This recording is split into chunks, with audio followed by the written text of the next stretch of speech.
viewers! Welcome back to my channel, Karen Scoop Station here. Pagpasensyahan nyo na po kung pawis na pawis ako dahil galing po ako sa workout. Gusto ko lang pong ma-share ang episode kagabi ng Sigabo, June 24, 2026. Naku! May nagmamanman pala kay Gabo.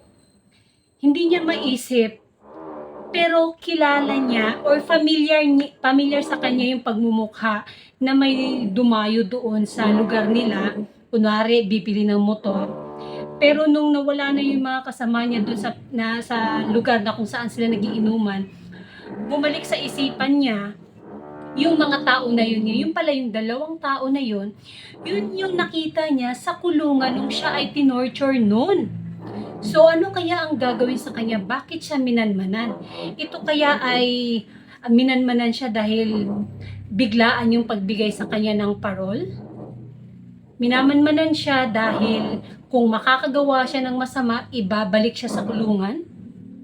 At ngayon naman, si Julia Montes at ang family niya ay nakabili ng lupa kung saan doon nakatira sina Coco Martin, na kukunin na nila at gagamitin nila yung lupa. Kaya sabi ni Julia Montes sa kanyang ama na si Edo Manzano, bakit po natin kukunin yung mga lupa? Ang mga tao doon ay mga war freak nga daw. Tsaka kawawa pag pinaalis, walang matitirhan. Itong mag-ama, si Edo Manzano at si Julia Montes, meron silang iringan, merong hindi magandang nangyari sa kanila. Ang teori ko dito, si Julia Montes kaya ang sinisisi kung bakit namatay ang kanyang kuya, kaya ganun na lang kagalit si Edo Manzano sa kanya at hindi pinapansin kung ano ang na-achieve niya.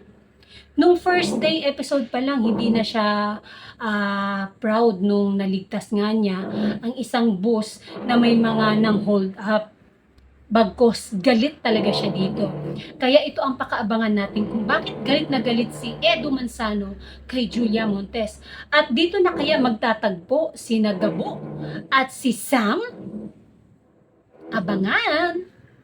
And that's it mga Mars. Thank you for watching this video. Please like, comment, share, and subscribe for more scoops. Bye!